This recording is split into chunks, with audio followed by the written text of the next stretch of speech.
I don't know what I was thinking that it'd be a good idea to go to my film spot here at the top of this parking structure to intro the video. Every turn up this 6-story parking structure has been quite a challenge. We're doing like 3 or 4 reverses. I get half a turn and a little bit more before the front tire starts to make contact there with the fender. Oh dude, that is credit card, if even that. Insane. But it looks so good though.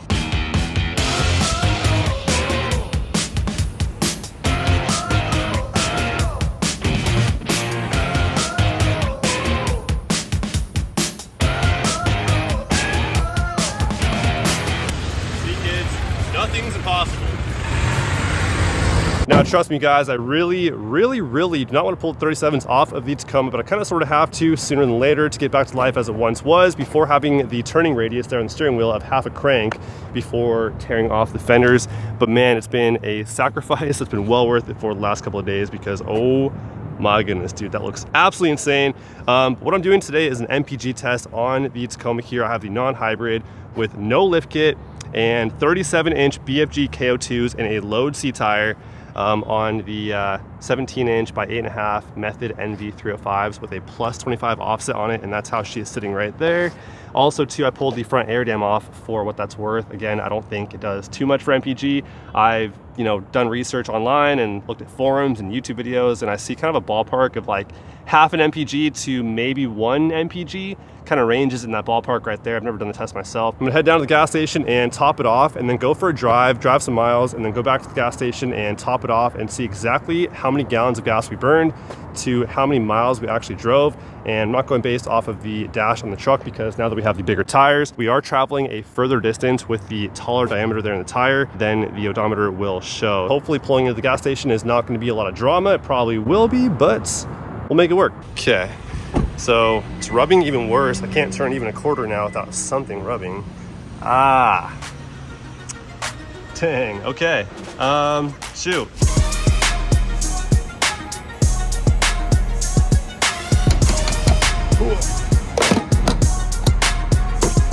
All right, so my tank's full and I have 670 miles on the odometer. So I just routed myself a 24-mile trip back to this exact location, the exact same gas station. It's gonna be half highway and then half surface streets, 24 miles. We'll see what we end up with there on the odometer when we get back and how many gallons of gas we burn in 24 miles of combined driving.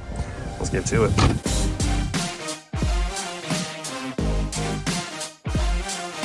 So now I'm off the freeway. I did 12 miles, not according to the odometer, but I ran 12 miles according to GPS on freeway, doing about 60 miles an hour. And now we are on surface streets. Road conditions are dry, traffic is medium. 12 miles to go. Let's see what we get.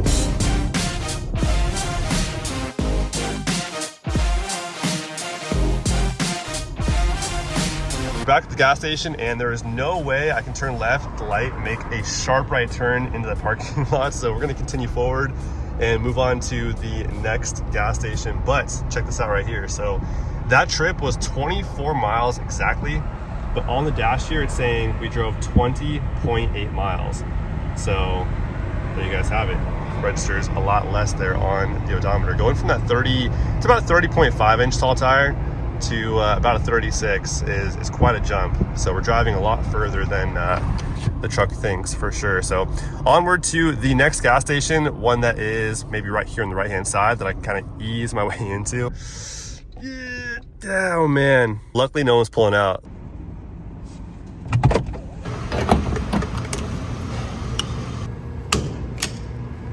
That's it.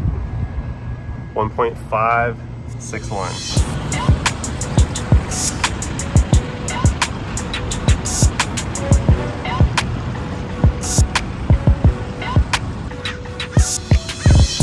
Man, I cannot get over how good this looks. I love that stuff look.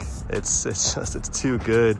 Obviously with the lift on there, I mean, it'll fit a lot better. And then with 35s, we should be doing really good then. So yeah, offset's very important. With that plus 25, if this was a 0 offset and the wheels stuck out more, then we'd be having a hard time. A lot harder. It's already a hard time. A lot harder of a time having them poke out more. But that just, it looks too good. Alrighty, it's the next day now, and I'm gonna top it off again and do just highway and do more miles. I'll map a route somewhere around 45 to 50 miles maybe. somewhere around there, and then we'll circle back to the gas station and then top it off again, and then we'll see what we get for just highway. All right, all fueled up, and we have 698 miles on the odometer. I just planned a 45-mile trip, all freeway, back to another gas station, and so we'll see what we get as far as the trip here goes. I got the trip reset, and we'll see what it registers here on the odometer. We're going 45 miles, 45 real miles, and then we'll top it off and see what we get for highway MPG.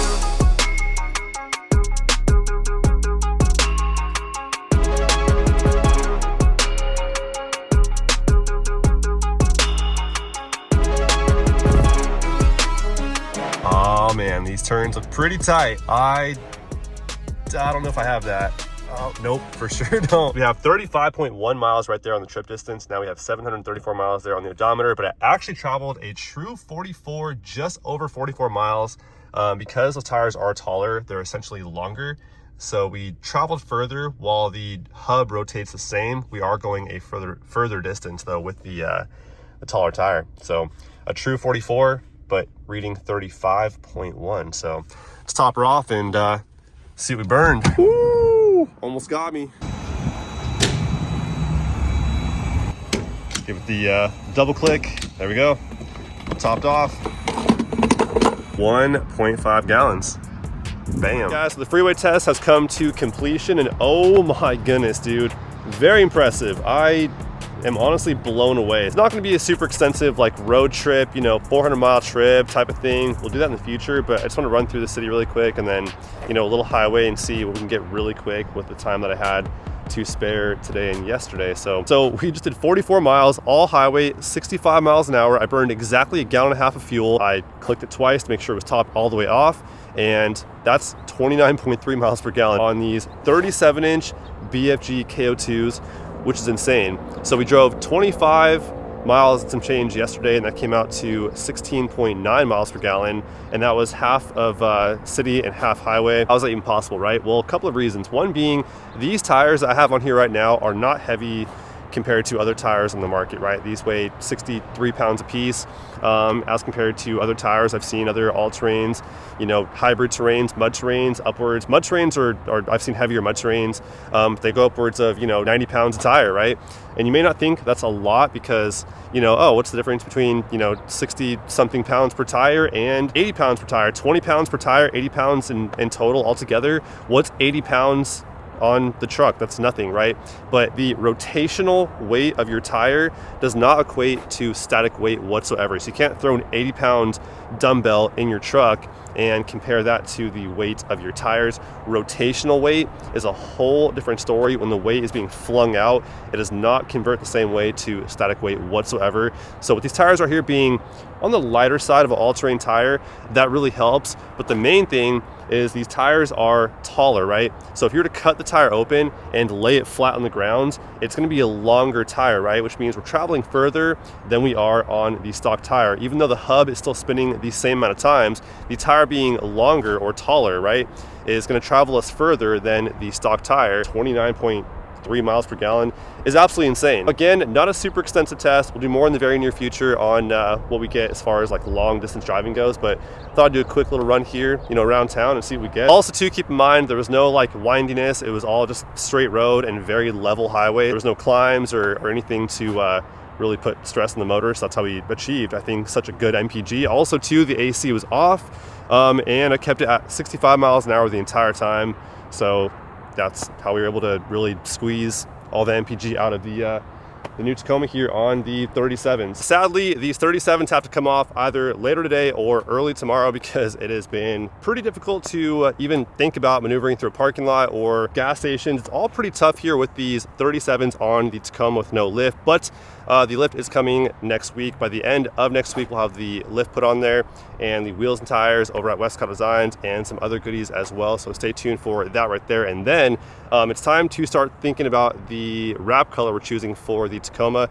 I'm thinking something in the blue family, but drop a comment down below on what you guys want to see here for a wrap on the new Tacoma, because it's coming very soon as well. But in the meantime, it's all I have for you guys for today as always. Hopefully you guys enjoyed, and I'll see you guys soon. Until then, peace.